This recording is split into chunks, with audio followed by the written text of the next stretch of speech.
Estamos de volta com mais um Tecnopolítica e nesse episódio nós vamos tratar das crises da inteligência artificial que estão passando por todas as redes e estão gerando uma discussão extremamente intensa e realinhando agrupamentos, visões, e para isso nós estamos aqui com ela, a Verônica Gimenez. Obrigado pela sua presença. Estamos aqui com ele, o Davidson Faustino, que trabalha a questão da soberania digital, das infraestruturas digitais e de decompor, de entender o colonialismo, né, digital. Ele com o Lippold, que infelizmente não pôde estar aqui com a gente. Lançaram um livro muito espetacular, muito fundamental para a gente entender esses processos de poder que se consolidam hoje e utilizam instrumentos tecnológicos, redes, materiais e imateriais. Mas vamos lá, vamos começar aqui, e aí eu vou passar para a Verônica a seguinte questão. Vamos começar com essas crises pelo lado ambiental, que começa a chamar a atenção de todo mundo, né? Você tinha o ChatGPT, né, que nós já sabemos que consome muita energia elétrica, que tem para fazer suas inferências, usar data centers, muitas máquinas. A gente viu agora eles lançarem, eu acho que é o estúdio, se eu não me engano, é Ghibli, e eles lançaram aí uma ferramenta para atrair usuários, para você fazer desenhos e artes e tal.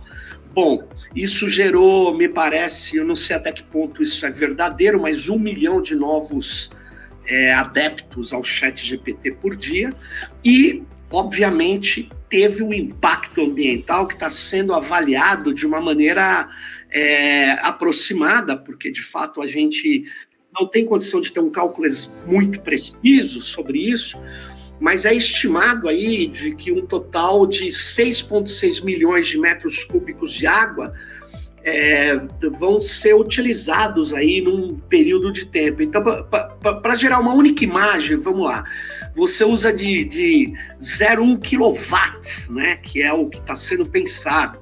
Então, se você gerou 3 milhões de imagens num dia, você vai usar 7.500 litros de água para refrigerar os data centers que estão rodando essas requisições, esse processamento. E a situação é bastante dramática, porque nós estamos vivendo, todo mundo está acompanhando, uma crise, e nós já passamos do ponto. A crise ambiental não é mais uma especulação, ela é sensível, as pessoas estão vivendo problemas graves. Verônica, o que você diz sobre isso? Bom, não sei se é dia, tarde, noite, né, para quem está assistindo. Então, bom qualquer coisa aí, gente. Obrigada, Serginho, por receber de novo aqui nesse espaço tão legal. Acho que a gente tem a comprovação até pelo próprio Lippold, né, pelo Walter, que não pôde estar presente, dos impactos climáticos, porque lá no sul está chovendo muito e vai chover já, em São Paulo também muito, né, no sudeste muito. E é isso, as chuvas estão se intensificando, a gente não tem infraestrutura, né, para lidar com o que é esse novo clima, e a gente, né, nessa reunião já sofre esse impacto do Walter não poder participar com a gente para a gente poder somar nessa conversa tão importante, né? Essa semana aconteceu isso que o Serginho antecipou, muito grave, né? A gente tem uma tempestade também na internet, né? E a IA, o ChatGPT da OpenAI, que não tem nada de aberto, apesar do nome,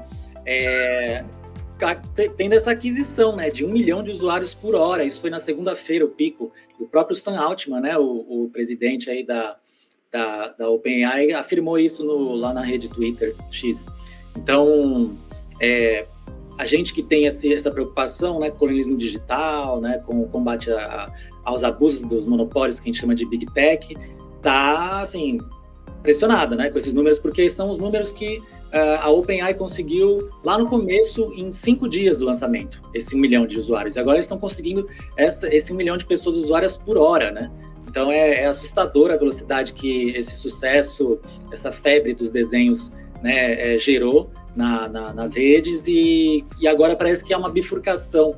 Tem outros agora modelos de desenhos que estão sendo buscados, né, mais Estúdio Ghibli, agora estão de olho em bonequinhos, onde você coloca os seus acessórios, enfim, esses avatares, né, que fazem sucesso nas redes sociais. Mas isso a gente entra em detalhe já, né? Queria também ouvir a opinião do Davidson sobre essa febre toda aí, abrir a mesa e, nossa, dizer aí pro Davidson que o livro dele é muito inspirador, né, dele e do Walter, que ver vocês aqui, conversar com vocês sobre colonialismo, né, vocês três, né, considerando o Walter, nosso convidado fantasma aqui, vocês três, né, e toda a galera que fez também o colonialismo de dados com o Sérgio, são livros assim que abrem muitos caminhos, Laroyer, né, que a gente possa aproveitar essas aberturas aí desse trabalho de Exu que vocês fizeram. Obrigado, gente. Bom dia, boa noite, boa tarde, né? Boa, né? Lá em Salvador fala boa, aí tá para qualquer um. Queria agradecer o convite, né, Sérgio, da Verônica. É uma pena o Walter não estar aqui, né? Acabou a energia lá em Porto Alegre, por conta da justiça climática, né? Como a Verônica lembrou. Eu acho que tem várias questões aí para a gente pensar, né? Uma delas é o quanto se consome de recursos naturais para sustentar essas hypes, essas trends, e ao mesmo tempo o que os estudos têm mostrado é que as consequências da crise não são igualmente distribuídas, né? Então acho que esse é o primeiro ponto assim, para a gente pensar, e é sobre isso que a gente fala quando toca no ponto do colonialismo digital, né? Porque há uma expropriação de recursos naturais, de saberes, né? Que é o caso dos estúdios Ghibli, mas ao mesmo tempo a distribuição, o acesso, primeiro para quem paga, segundo que as consequências são igualmente distribuídas, né? Você tem aí, quando a gente olha a justiça climática, há muito tempo a gente sabe quais são as populações, os territórios que são mais afetados, né? Eu acho que esse é um debate importante para a gente começar a conversa, né? Mas também pensar, por exemplo, no quanto que a internet e agora a inteligência artificial, ela tem alimentado também uma estratégia de mercado que funciona através das hypes, né? E aí, por exemplo, cada novo produto é apresentado como uma novidade disruptiva, e aí de repente todo mundo começa a testar, até a gente que trabalha com isso vai lá testar para saber o que é aquilo, e a gente fala daquilo, e aí todo mundo fica curioso para saber daquilo, e isso tem sido uma estratégia de mercado também muito útil para alguns produtos que às vezes nem entregam aquilo que estão prometendo, né? Mas a hype ela já dá conta de colocar o produto na rua, né? E redefinir o debate, né? Por exemplo, antes do ChatGPT, por exemplo, a gente discutia algoritmos, assim, num sentido mais amplo, né? De repente, a gente começou a discutir a inteligência artificial, e a gente começou a receber muito convite para falar de inteligência artificial, como se ainda não houvesse outros modelos, outras técnicas, por exemplo, de processamento de dados, né? A ciência de dados. Então, o que eu estou chamando a atenção é o quanto que há também na hype uma estratégia de mercado que acaba nos arrastando como um tsunami, assim, e que tem impactos, né? E aí os números que a Verônica traz são assustadores mesmo, porque eles mostram como que também essa estratégia ela também faz parte aqui de uma corrida, né? Hoje a inteligência artificial está no topo da corrida do capitalismo, no sentido de investimentos, no sentido de inovação, e muitas vezes essa hype ela contribui para essa corrida, mesmo que não se entregue tantas mudanças assim, né? Mas eu queria começar por aqui para a gente pensar aí e começar a discutir, né? É interessante porque essa questão é o seguinte, sem dúvida nenhuma, a distribuição das vantagens e das desvantagens não são iguais, sem dúvida nenhuma. O próprio desenvolvimento e uso da chamada IA, ela é completamente assimétrico no mundo, né? E a gente vai lidar aqui depois, a gente vai falar de uma das crises que tem relação com o mundo do trabalho diretamente, que tem a ver com o trabalho precário, com a reação que os trabalhadores precarizados estão se organizando para ter. Mas antes de entrar, que isso a gente vai falar depois, eu queria, né, nessa linha, lembrar que nós temos uma disputa também que vai ficar cada vez mais contundente por recursos para poder manter a expansão do armazenamento e processamento de dados. Esses recursos são recursos estratégicos, minerais. Não sei se vocês acompanharam o Trump, né, numa guerra de procuração que os Estados Unidos lidou ali com a Ucrânia. Não sei se vocês repararam o que eles falaram para a Ucrânia, né? Separa a guerra e dá metade de uma série de minerais para os Estados Unidos. E o que o mineral tem a ver com esse sistema automatizado de elevação da produtividade, que não é inteligente, mas são algoritmos que usam de estatística e probabilidade para extrair padrões e realizar classificações e predições usando um alto poder computacional e enormes bases de dados. O que os minerais têm a ver com isso, né? É porque cada vez mais sem silício, sem cobalto, sem ouro, sem uma bauxita, sem uma série de elementos, você não vai conseguir expandir essas máquinas e esses apetrechos, dispositivos de processamento e armazenamento. Então, em breve, essa crise ambiental ela vai se amplificar, porque vai ter uma corrida por controle de regiões, né? Está tendo, aliás, essa corrida. Então, como que você vê, Verônica, essa questão também, né? Porque a gente tem uma propaganda por parte das Big Techs que eles são cada vez mais sustentáveis, eles estão fazendo de tudo para não degradar o meio ambiente. Mas se a gente lê o livro da Crawford, o Atlas of AI, que está sendo traduzido para português, ela mostra, há algum tempo, esse livro já é antigo, ela mostra a devastação que as mineradoras fazem. Então você junta a devastação que as mineradoras fazem com esse uso de energia alucinante para manter esses data centers. Você não acha, Verônica, que a gente tinha que falar que isso não é inteligente? A gente tem que romper com isso que o Faustino nos traz, com esse marketing da indústria. Você não acha que a gente está dando colher de chá de não falar a real? Ou você acha que não tem jeito? O pessoal está na alienação e a gente tem que continuar para dialogar, falando esses termos das Big Techs? Você não acha que é hora de a gente romper com essas falações que são peças de marketing?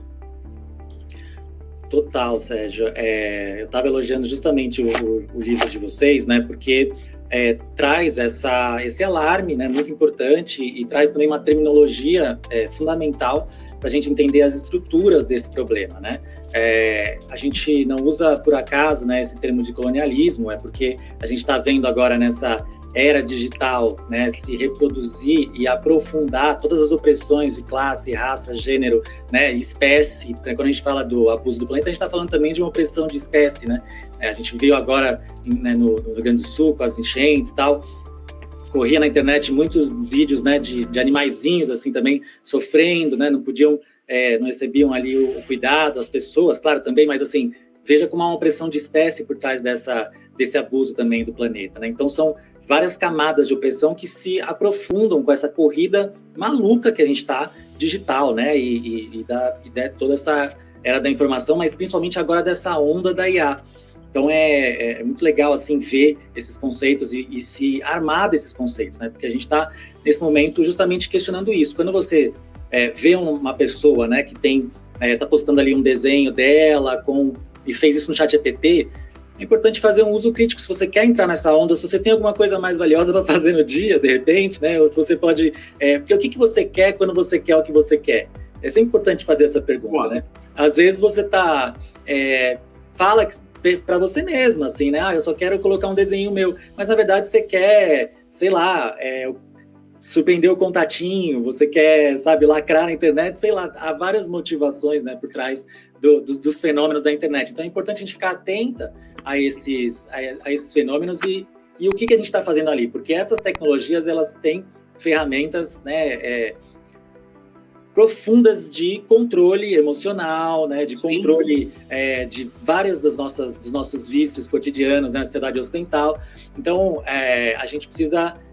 Estava até agora numa casa de acolhimento LGBT no fim de semana, que é a Casa Neon, e estava alertando as pessoas lá sobre isso, né? Sobre como não há jantar grátis, como não há, né, uma tecnologia gratuita, não é gratuita exatamente, né? Até acho que a Mackenzie fala, ou alguma outra pensadora, que quando o serviço é gratuito, geralmente o produto é você, né?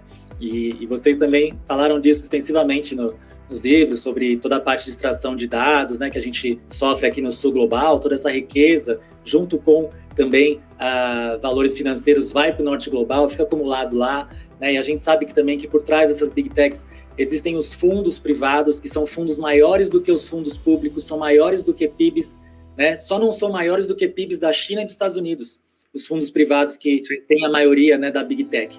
Então a gente está falando de poucos grupos extraindo, explorando o planeta inteiro, né? E quais grupos são esses? Geralmente são homens, brancos, norte global, heterossexuais, né? E tudo isso está interligado. Então eu sempre gosto de trazer essa coisa do que a gente chama de políticas de identidade, né? Também questões como sexualidade, que parecem banais, mas que estão completamente envolvidas através talvez da psicanálise, como a gente poderia separar aqui, nesses processos todos, né? Desses grupos extraindo e explorando o planeta inteiro.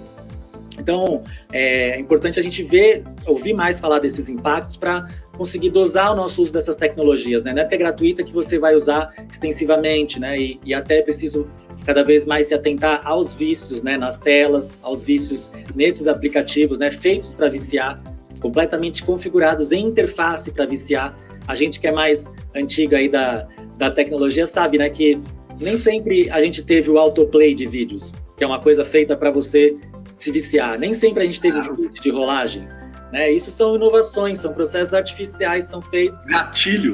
Gatilhos, justamente para manter a gente ali vidrada, né? A gente ali completamente sugada pelas telas. Então, acho que é fundamental essa primeira, né, preocupação. O Davidson, legal. Davidson, vá lá. O marketing, você trouxe essa questão, então vamos lá. Qual que é a postura? O que você acha que a gente está dando conta disso aí?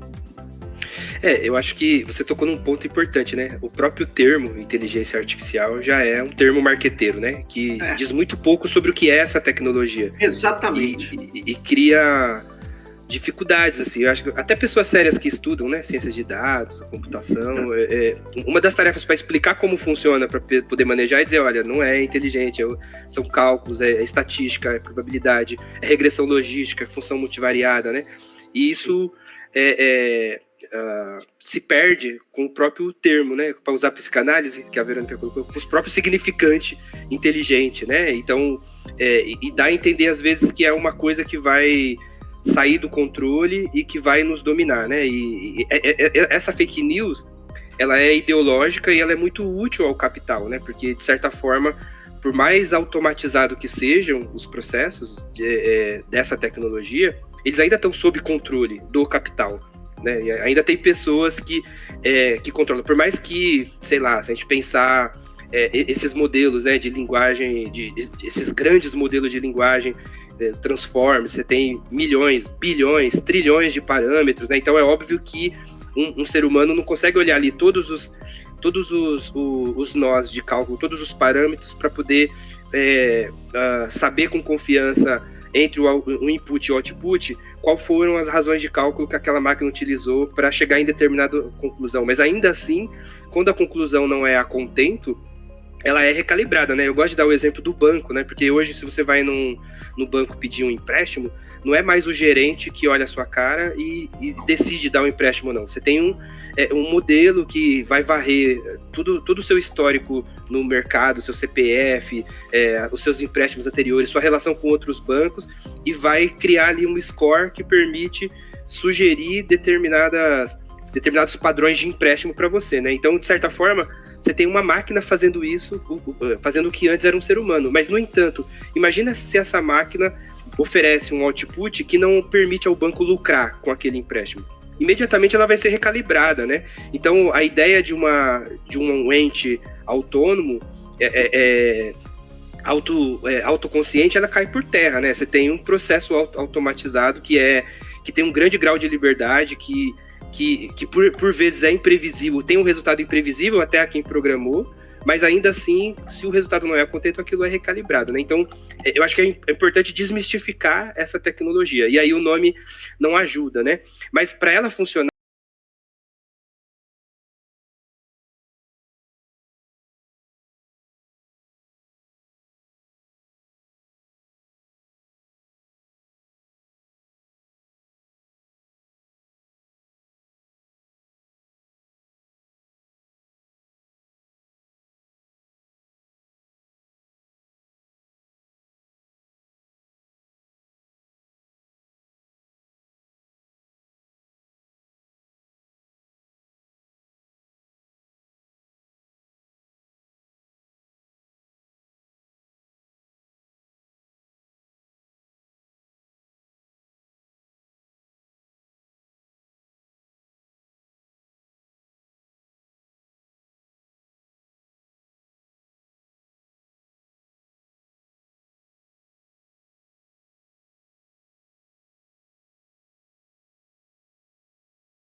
pelo menos.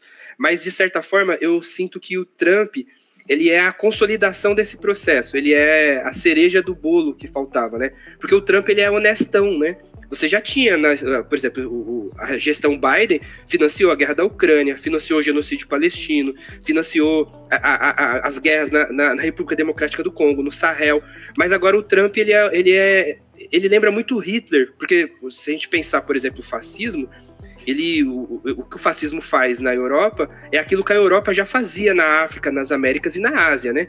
Então, de certa forma, o Trump é esse honestão que se permite aplicar aquilo que já era direcionado ao terceiro mundo em frações frágeis ou vulneráveis da Europa, né? Então, o que o Trump vai fazer na Ucrânia é vergonhoso, porque você tem a guerra da Ucrânia, que foi financiada pelo próprio Estados Unidos, e agora que a situação está desfavorável para a Ucrânia, o Trump propõe participar do espólio da Ucrânia, né? Ele diz assim, ó, só te ajudo se você me dá acesso às terras raras que têm recursos e matérias-primas úteis a esse colonialismo digital, a esse modelo de desenvolvimento tecnológico, né? Ele ameaça invadir a Groenlândia, ele ameaça invadir o Canadá. Então... E observem aí até onde pode ir esse homem branco rico, né? Ninguém tem ele, não questiona se fosse, de repente, se fosse o Xi Jinping que estivesse fazendo a mesma coisa, a gente já estava numa guerra mundial. Mas não. Kim Jong-un.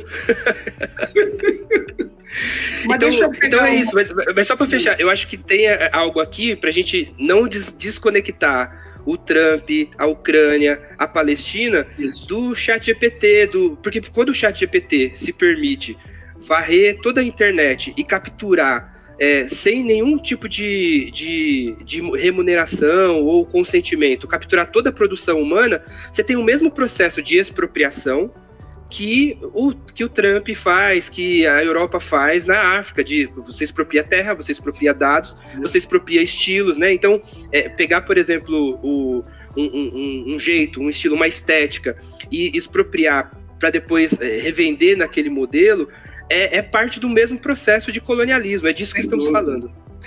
Eu queria essa dimensão geopolítica, que é também uma dimensão de transferência de riqueza, de valor, na verdade, né, que você traz, ela me lembra uma coisa.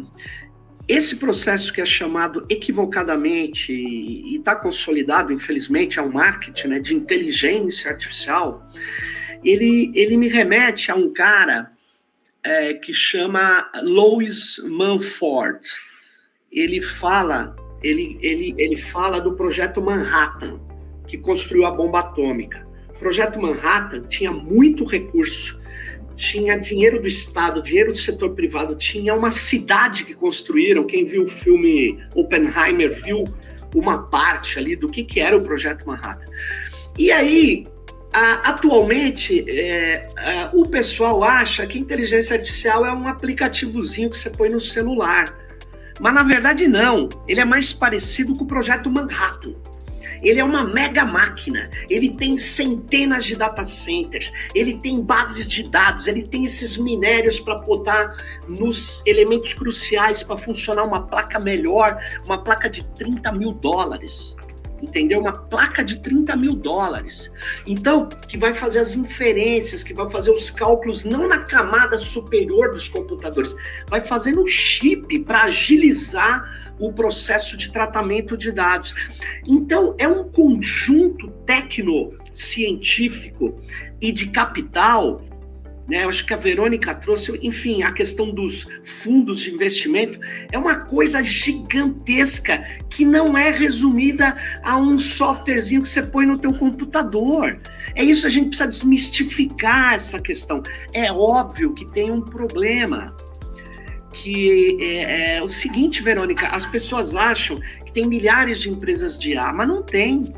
Elas trabalham modelos pré-treinados das Big Techs. A gente precisa esclarecer isso, porque senão fica aquela coisa, todo mundo faz IA, a IA é uma tecnologia democrática. Não é. A IA é uma tecnologia, essa IA que está aí é ambientalmente insustentável, é injusta do ponto de vista social e é concentradora de dados e de riqueza. Será que a gente consegue fazer isso? Mostrar essa mega máquina, né? Essa mega máquina. E aí eu faço uma parte, tá? Que eu fiquei ontem, fiquei bastante irritado. O cara fala, você fica tratando desses temas e se desvia. Temas que eu digo assim, ó, tecnologia, racismo, xenofobia, transfobia, tudo isso se desvia da luta principal, que é pelo socialismo. Aí eu falei assim, amigo, eu nunca vi vocês defendendo o socialismo. Na verdade, eu que defendo o socialismo. Vocês nunca defendem, vocês estão querendo parar o nosso debate exatamente de construir uma anti-alienação, uma consciência de que existem poderes que o capital articula para destruir e controlar, né? E nos controlar né, criar uma raça que nunca existiu, mas aí o racismo existe, para criar uma como que chama isso? A Verônica fala disso, esse binarismo que vincula o gênero ao sexo e diz que tudo é igual e que tem bicho. E é uma tragédia. Não, mas isso mostra, né, até que ponto foi o colonialismo, assim, né? A gente não percebe essas camadas, né, toda a interseccionalidade de opressões, e isso acaba se transformando muitas vezes em soluções, assim, únicas, do tipo, eu acho que é só através da política institucional aqui, e a gente sendo mais forte do que o grupo que está lá, a gente vai ganhar e vai colocar nosso projeto. Gente, não funciona assim, Está bem claro agora com o Trump, por exemplo, né? E aí, acho que é legal pegar, né, o que o Davidson trouxe, que assim, não é que o Trump, a extrema-direita, por exemplo, usa as pautas LGBT para conseguir chegar em algum lugar. São projetos de existência completamente contraditórios, assim, né? E conflitantes. Então, não é que o Trump também vai usar, de repente, o Black Lives Matter, né, o Palestina, etc. Não, gente. Eles são isso. É o projeto deles, é o que eles exercem. É racista, né, é LGBTfóbico, é capitalista. Então, a gente sempre precisa olhar com essas dimensões juntas, né, de espécie, de sexo, de gênero, de classe, de raça, e observar o extrativismo por trás disso. E aí tem uma coisa que eu queria também chamar a atenção, que é o seguinte: a gente tem duas corridas, muitas corridas, mas a gente estava falando dos minérios e tal, e é importante olhar também o que está acontecendo agora no investimento tanto de data centers pelo mundo. Então o Brasil também agora está recebendo os data centers, e aí quais vão ser os objetivos desses data centers? Eles vão treinar esses modelos lá de fora, né? Ou a gente vai começar a olhar também para os nossos dados? Vai ser extrativista também esse modelo de data centers que está sendo instalado no país? Porque agora está cheio de investidor querendo vir para cá. Aqui você vai ter uma fonte de energia mais limpa, né, do que Estados Unidos, do que China. Mas e aí, qual vai ser o uso que vai se dar para esse data center? Então é uma preocupação que a gente tem que ter também, que a gente não percebe assim, uma regulação acompanhando essa chegada de investimento, né? O dinheiro vem sempre primeiro, né? O interesse vem sempre primeiro. Depois a gente tenta correr atrás com regulação, que muitas vezes tapar o sol com a peneira, né? E aí chega muito menos ainda para a gente construir alternativas tecnológicas, né? E aí a gente pode falar extensamente disso porque somos da cena de software livre. Mas outra corrida também interessante é a corrida desses pequenos reatores modulares, né? Reatores nucleares, gente. Porque a IA não se sustenta com essa energia que a gente tem hoje, né? A gente está vendo esse modelo, né, com esses números alarmantes justamente porque é uma espécie de gambiarra, assim. Essa tecnologia, né, para o que ela está sendo colocada na sociedade, ela precisa de fontes de energia extremamente mais potentes. Então há essa corrida também da Big Tech, né, seja a Big Tech ocidental ou oriental, né? Então há essa corrida por esses pequenos reatores modulares, que vão dar a energia que esses modelos estão precisando e que essas tecnologias estão sendo colocadas por aí sem qualquer critério e sem regulação, né, estão demandando dessas fontes energéticas. Então, acho que essa é uma preocupação também importante que a gente tem que ter, né? Era uma indústria, essa de pequenos reatores, que estava, assim, completamente desacreditada e voltou com tudo a partir da inteligência artificial generativa. E a gente vê agora também essa semana essa demanda escalando absurdamente, não só com os desenhos, né, com essas espécies de avatares aí que o ChatGPT e outras assistentes de IA fazem, mas também a gente viu a inteligência artificial generativa do Elon Musk, né, esse ser aí complicadíssimo, com péssimos valores, estando ali liberada no Twitter, no X, né? Então, isso está colocando um novo conceito também para a gente experimentar, que é a rede social A3. É uma homenagem agora. Agora você tem a pessoa que está do lado da tela, a pessoa do outro lado da tela, e tem o robô no meio. Você tem a IA no meio, que é mais ou menos o que a gente experimentava com os robôs, né, no Telegram, no IRC. Você tinha aqueles bots, né, que você interagia. Agora você tem isso no Twitter, né? E eu falo sempre Twitter porque eu não respeito o nome trans dessa rede social. Já que o Elon Musk não respeita nós, pessoas trans, a gente também não respeita os projetos dele. Então vai ser Twitter para sempre para mim.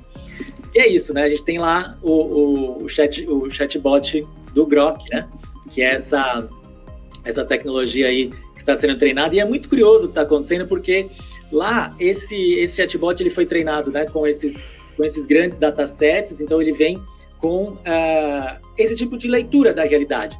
E aí esse chatbot está querendo votar no Lula, que é uma opção mais inteligente do que outras pessoas, né? O chatbot ele é progressista, né? Ele tem ali o conhecimento que se consolida da nossa cultura, que vence, de certa forma, porque estamos, né, apesar dos pesares, com várias células democráticas pelo mundo, né, com essa comunicação democrática fluindo, etc.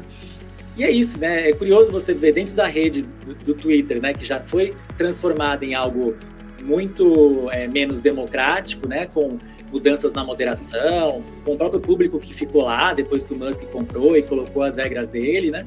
Então você vê ali um chatbot que é quase que um inimigo interno pro Musk, é engraçado, assim, tanto que está ganhando muito espaço na mídia nessa semana também essa notícia desse chatbot do Grok ser contra o Musk, assim, né? Ser contra os valores do Musk.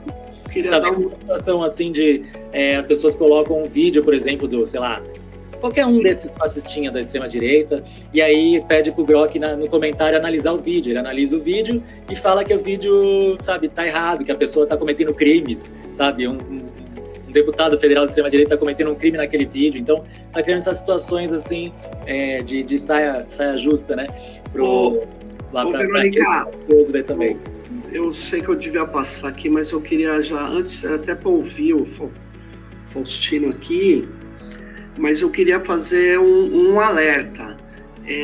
Esses sistemas são sistemas de aprendizado de máquina profundo, são redes neurais artificiais, e sem dúvida nenhuma você pode treiná-los de modo não supervisionado, ou seja, você reduzir a sua inserção no tagueamento, na orientação do aprendiz. O aprendiz é sabe melhor que eu, esse algoritmo que vai extrair o padrão dos dados. Mas eu acho que ele está fazendo uma operação, aí a gente tem que olhar com muita desconfiança esse chat que ele está liberando, ou mesmo o Grok, porque daqui a pouco eles vão fazer uma série de ajustes e eles vão, porque isso está tudo sob controle de quem é a empresa que domina o modelo criado, porque esse modelo não é aberto, né? Esse modelo não é aberto, até porque um modelo de... Isso que eu queria deixar muito claro aqui, um modelo de aprendizado de máquina profunda, um deep learning, que em geral a gente usa a técnica não explicável de uma rede neural artificial. Esse modelo, como eu acabei de falar, ele não é explicável. Ele, por mais que você tenha a transparência, se eu mudo a base de dados, eu mudo o resultado do modelo. Então, se eu abrir o modelo e não digo os parâmetros, os valores e a base de dados, é quase que inócuo a transparência. Eu só queria... Claro. Uma vez eu mostrei... Verônica, só terminando, eu mostrei para um aluno uma tabela que o machine learning faz, não era nem deep learning, que é um aprendizado. Ele falou, mas isso é uma coluna de Excel, porque é aquele monte de número. Não é. Aquilo ele nem entende, ninguém consegue entender sem ter as referências. É que nem você abrir um código que a gente traduziu para a máquina sem ter as orientações do código-fonte. Por isso que a gente fala, não existe software livre sem código-fonte, porque não dá para entender. Então, é por isso que eu desconfio muito de regulação. Porque quando você fala transparência, você precisa ter auditabilidade, precisa ter uma série de informações. Mas voltando a passar aqui eu acho que a gente tem um problema agora, que continua nessa linha que a gente começou aqui a falar, do buzz, né? Claro que eles treinaram de um jeito que o Grok dá uma advertência lá, o Elon Musk. Mas daqui a pouco eles resolvem isso, é isso que eu queria falar. A gente tem que ir no coração dessa coisa, na minha opinião. Mas peraí, antes de você passar pro Davidson rapidinho, só uma coisa que eu ia falar também, porque essa é um desses fenômenos recentes que a gente precisa analisar. Mas uma coisa importante também do que vocês trouxeram, ainda sobre os materiais, não voltando totalmente ao assunto, mas só para marcar, assim, a gente tem uma revolução em curso, né? Porque eu tive agora em Taiwan e na China, em Hong Kong. Tô até com a camiseta aqui, ó. Primeira Copa de Futebol Feminino na China. Comprei lá, linda, né? Revolucionária, futebol agora da mulherada. E a gente tem esse problemão, né? Porque a China a China tem essa visão que Taiwan, né, é uma ilha dela, porque os comunistas expulsaram, né, os imperadores lá para Taiwan e tal. E aí Taiwan tem a tecnologia de ponta do mundo para produzir, né, os semicondutores e tal. E agora Taiwan fechou um puta negócio com os Estados Unidos e está transferindo a tecnologia desses semicondutores para os Estados Unidos a partir do Trump. Né? E aí a China tá... Só que a China é foda, né, cara? A China é foda. Eles estão revolucionando no nível do silício. Eles estão falando agora de bismuto. Descobriram essa tecnologia, né, o bismuto, que bota em questão toda essa tendência do Vale do Silício que gerou a internet como a gente conhece hoje, né? Que gerou esse cercadinho da Big Tech que a gente vive hoje, né? Então eles conseguiram descobrir esse elemento aí, né? A Universidade de Pequim, que é 40% mais eficiente do que o silício. Então eles deram a volta assim nesse cerco que os Estados Unidos fez com Taiwan, né? Com essa última iniciativa de Taiwan de transferir a tecnologia, e aí assim, Taiwan vai virar irrelevante depois disso, né? Porque foi explorado ali para os Estados Unidos nesse momento e depois tchau, né? Vai descartar como fez já em muitos momentos da história com outras parcerias deles.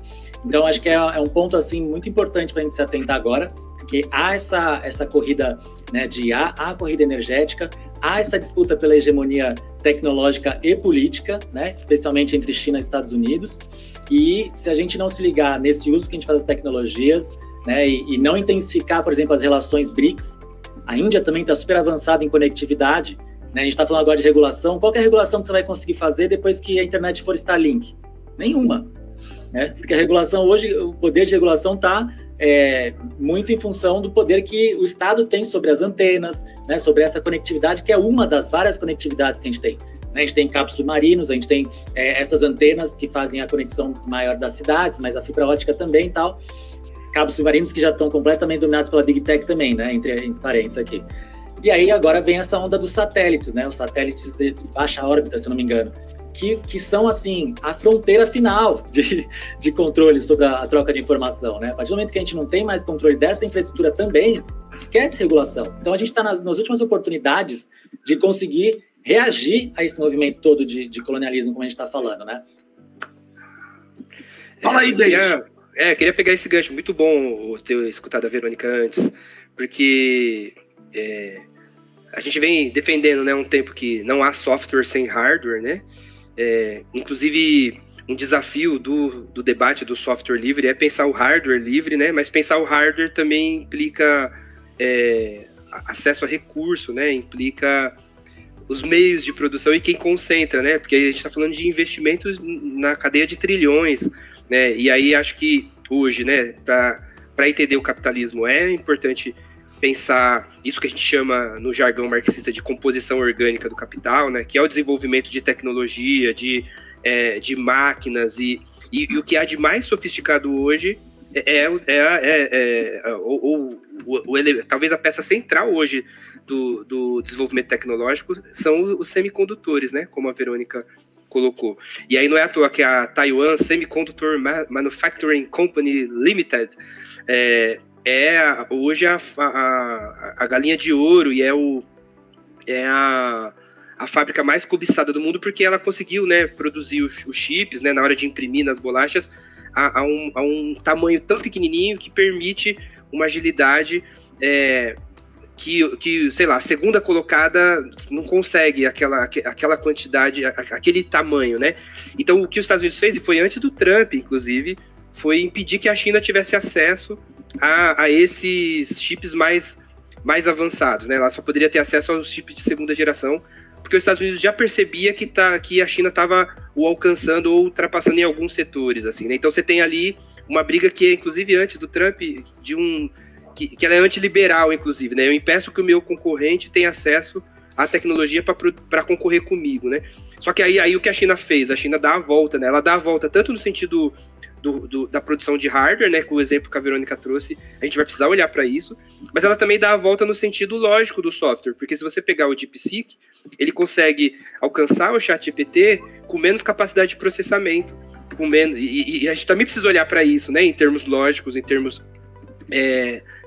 quantitativos, e como que eles conseguem fazer isso. Acho que tem todo um caminho que explica. Eles também não conseguiriam fazer isso sem também lançar a mão de tudo que já tinha sido produzido antes, mas também o DeepSeek mostra ali que não necessariamente mais investimento em data centers e GPUs e processamento e consumo de água significa avanço no âmbito lógico, né? Então eu acho que a gente vai precisar olhar tanto para o software quanto para o hardware em diálogo o tempo inteiro para poder entender essa corrida que hoje é a corrida aberta, é uma guerra quente, não tem nada de fria, né? E ela pode ter implicações, acho que ela já tem implicações militares nos territórios pobres, né? Porque se você pensar a corrida pelo ouro nas terras Yanomamis, então não tem nada de guerra fria ali, você tem gente morrendo pelo acesso a essas matérias-primas, mas eu acho que a tendência é isso se expandir de forma sistêmica, né? Porque essa guerra, e aí na presença do Trump, aparecer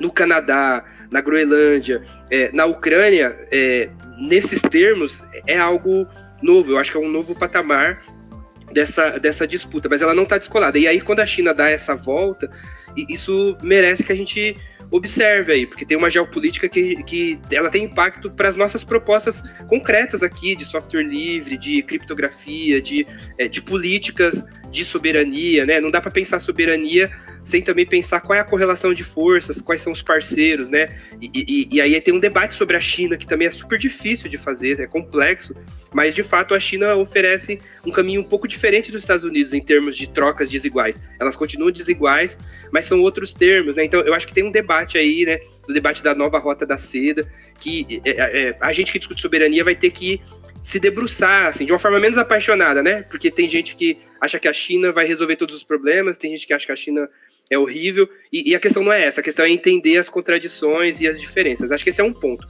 O outro ponto, Sérgio, que eu queria comentar, que você trouxe, tem a ver com uma visão tacanha de algumas pessoas que se dizem de esquerda ou se dizem marxista a respeito do que está acontecendo, né? Porque o Marx, para ele entender o Capital, ele não foi só ler o Ricardo, o Smith, ele foi entender as máquinas.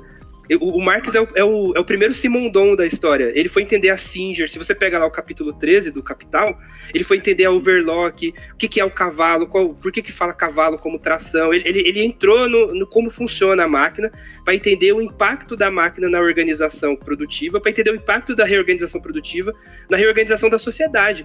Essa foi a tarefa que ele deixou, né? Então é muito curioso que tenha gente, supostos marxistas, ou que fica só lá fazendo exegese dos textos do Marx, ou que fica disputando a política, a gestão da política no capitalismo, sem olhar para as máquinas. Assim. Eu acho que é uma tarefa marxista, olhar para as máquinas, né? E aí, eu acho que tem duas questões que eu queria colocar, né? Uma é que o próprio Marx, né, se é para usar esse referencial, vai dizer que não tem capitalismo nem industrialização sem o que ele chama de sistema colonial, sem o colonialismo. E o colonialismo, ele é uma contradição porque ele é, em certa medida, a impossibilidade de colocar nas relações sociais aquilo que a própria burguesia defende na Europa, que é a liberdade, a igualdade, né? É por isso que ele diz que a verdade do capitalismo está no colonialismo, não está nem na Europa. O próprio Marx já fala disso, né? E isso é muito caro para a gente agora, porque, como a Verônica colocou, a tendência, a forma de organização geopolítica, as formas de expropriação e de exploração, elas remontam uma lógica colonial. E acho que esse é um ponto que é importante. Pensar lógica colonial é pensar, inclusive, em humanidade e desumanização, assim, é pensar em quem... porque como é que eu distribuo a violência desse processo? Não só os recursos, mas a violência, né? Então, sim, o racismo, a transfobia, ele entra aqui como elemento e ele também influencia o design algorítmico. Então, o problema tecnológico não é só um problema de acesso à tecnologia, é um problema de design. Ainda que todo mundo acessasse os programas de reconhecimento facial, eles excluem pessoas trans, eles eles falham mais para pessoas negras, eles, né, ainda que, então não é só uma questão de acesso, é de design. O outro ponto que eu acho que vale trazer para o debate, marxista, inclusive, se quisermos, é os estudos do Matteo Pasquinelli, né, que ele fala algo muito interessante, porque se você pensar o capitalismo, para o capitalismo existir, ele precisa impor algo que o Marx chama de trabalho abstrato, né, que você abstrai as diferenças, o artesanato, a singularidade, e tudo é contado, a mais-valia é contada de forma genérica, né? Então o trabalho singular ele perde a importância. E para isso eu preciso universalizar relações, percepções, eu preciso generalizar, né? E aí a metrificação da experiência, da produção é fundamental. Ela era fundamental no 19, ela passa a ser fundamental depois do Taylor, né? Porque o que o Taylor faz é aplicar uma produção científica no processo, uma gerência científica no processo produtivo. O Matteo Pasquinelli traz duas coisas interessantes para a gente pensar. Primeiro que a inteligência artificial, como você sempre lembra, Sérgio, realmente existente, né? Essa que vingou, essa que chega até nós, ela é um desdobramento de um processo de metrificação da experiência. Sim. Que só é possível se eu penso um ser humano abstrato. E aqui que está o problema que ele vai dizer, porque para pensar esse ser humano abstrato, eu preciso generalizar uma experiência e tomá-la como régua para poder mensurar. Se eu baixo um aplicativo para saber se eu tenho ansiedade, saúde mental... Tem que criar um modelo. Exato. Alguma experiência de vida foi tomada como régua para poder fazer essa mensuração para dizer match ou não match, né? Match ou não match, depois do trisal aqui que a Verônica propôs, ficou ambíguo, né? Mas é sobre isso, né? Porque a pergunta do Matteo é: qual é a experiência de vida que é tomada como régua? É sempre a experiência de quem está produzindo ali, né? Então você tem a questão do viés aqui, ela não é um debate identitário nos termos que uma certa esquerda coloca. Ela é uma questão da ordem do trabalho abstrato do capital. Por que tem racismo algorítmico? Porque você tem a metrificação de uma experiência daquilo que é produtivo para o capital. Então eu não estou falando assim, vamos falar agora dos pretinhos, das trans. Não, vamos falar do capital. Isso implica falar dos pretinhos e das trans, porque senão eu não entendo o capital. Eu acho que essa virada precisa ser feita. E do trabalho não pago às mulheres, senão o capitalismo tinha que fazer outra coisa. Mas isso a gente está chegando no final, só queria reforçar as questões, uma questão pelo menos, que não vai dar para tratar aqui hoje, que é a questão dos data centers no Brasil, tá? Isso é uma questão fundamental, vai ter que envolver dirigentes, vai ter que envolver líderes, vai ter que envolver o Estado, já está envolvendo, mas tem que envolver os ativistas também, os pesquisadores, né? E eu queria colocar uma coisa, os Estados Unidos não levaram os data centers para lá, para os Estados Unidos, porque eles são a Madre Teresa de Calcutá do digital.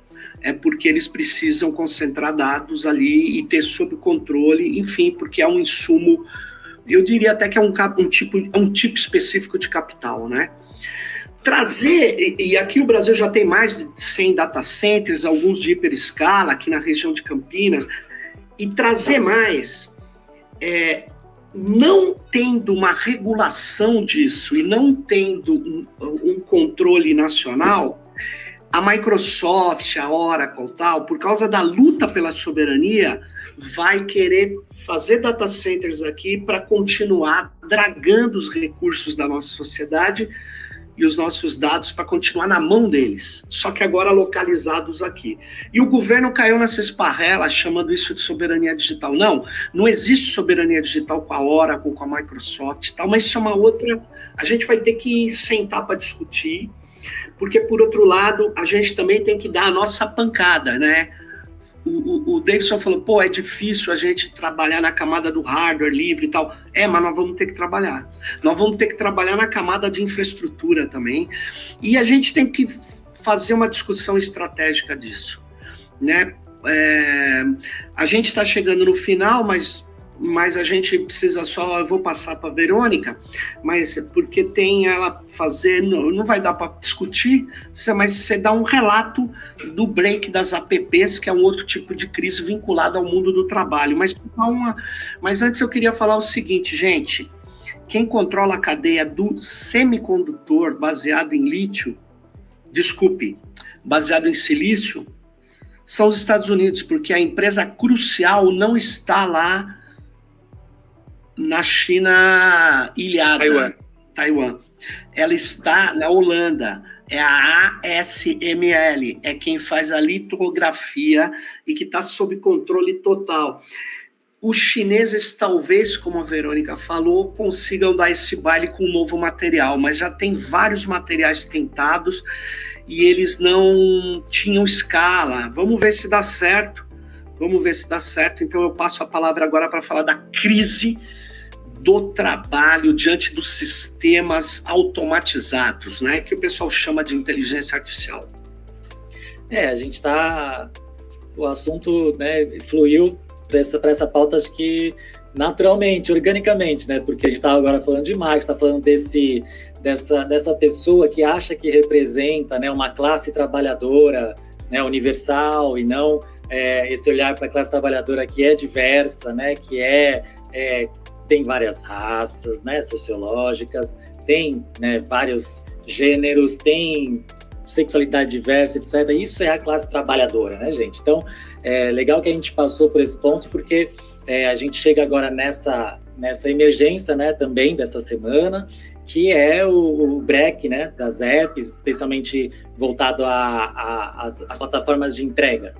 Então, a gente teve movimento nacional de novo, né, mais uma rodada dessas mobilizações, onde propõe-se a parada, né, do uso dessas plataformas por uns dias, e a partir disso tem uma demonstração de poder e consequentemente, né, cria-se uma plataforma de negociação para esses abusos, que é só a pontinha do iceberg, como a gente está falando aqui, né? Que a gente começa lá no transistor, nos semicondutores, termina aqui com uma pessoa trabalhadora não conseguindo ter qualquer atividade possível e recorrendo aos aplicativos como um mercado, né? E uma fonte abstrata, assim, muitas vezes fictícia, de libertação dessa situação de vulnerabilidade e tudo mais, né?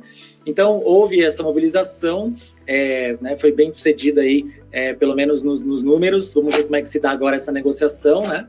E a gente tem que entrar em contato também para falar, e aí, gente, vamos fazer umas plataformas cooperativas, né? Vamos fazer soluções de código aberto e livre para a gente conseguir fazer essas entregas a partir de novas tecnologias disponíveis, mas tecnologias que sejam mais soberanas também para os seus corpos, né? Então, acho que a gente está nesse momento aí decisivo também por esse lado das plataformas, que a gente chama de capitalismo de plataforma, né? Ou seja, essa pontinha do iceberg mesmo que reflete ali em, talvez, né, o maior empregador do país, né? Como não é emprego, mas se fosse, seria o maior empregador do país. Ontem, né? Verônica, ontem eu perguntei para os meus alunos, eu falei, pô, se ele não é trabalhador, ele é o quê, né? Empresário? Esse carinha que está de bicicleta, levando, se ferrando, ele é empresário? Aí eles ficam assim, é mesmo, hein? Eu falei, então, aquele é um trabalhador, cara. Mas, cara, obrigado aí pela participação. Nós já passamos do tempo normal, regulamentar aqui, a gente já está nos acréscimos. Então, eu vou passar para vocês darem uma palavrinha final, porque a gente tem feito isso, né? Então vamos manter a tradição. Obviamente a gente vai ter que conversar depois de data centers e toda essa pauta dessas crises que a gente tratou aqui. Crises também são problemas, mas também são pontos de virada, né? A gente pode aproveitar para avançar. Provérbio chinês. Provérbio chinês. E nós estaremos eu vou aproveitar aqui, vai ter a Crypto Rave aqui em maio, e a gente vai apresentar lá uma ideia de uma rede de treinamento participativo, de aprendizado de máquina com baixo impacto energético, usando o computador de cada pessoa. Imperdível. Legal, mas Faustino, depois eu devolvo e a gente já falei, obrigado pela audiência. Vai lá, Faustino. Vou ser rápido, né? Eu só queria complementar, assim, acho que o que a Verônica traz é muito importante, porque pensar a luta de classes é pensar os ataques dos proprietários e o que isso representa em termos de violência, contradição, mas é também pensar as formas de luta que vão emergindo, né?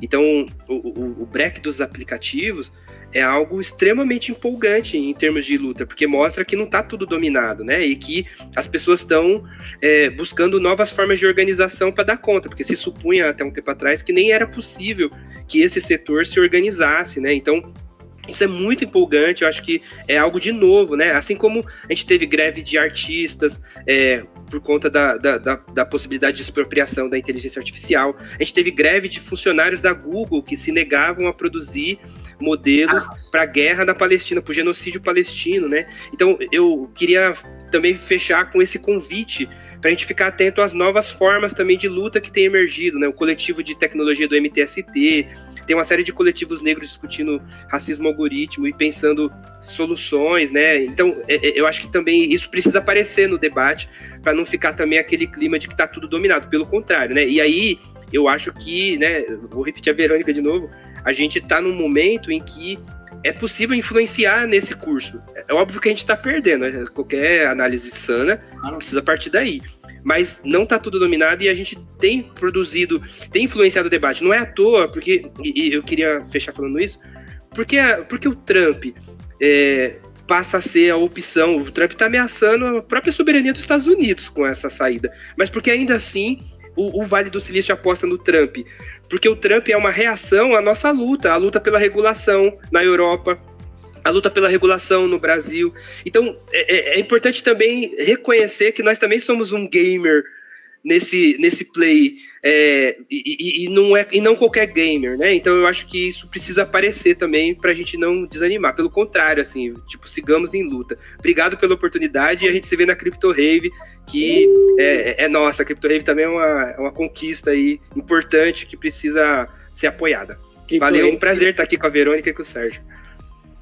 Valeu, Davidson. Crypto Rave que recebeu, agora confirmou, né, a Chelsea Manning, que fez a transição de gênero na cadeia, nos 7 anos que ela teve presa por denunciar os crimes de guerra dos Estados Unidos, né? Então, Crypto Rave confirmou agora a Chelsea, muito legal. É muito louco, assim, a história da Chelsea, estou muito ansiosa para ouvir dela, né? Porque tem situações, tipo, o Pentágono teve que aprovar ela usar batom na prisão.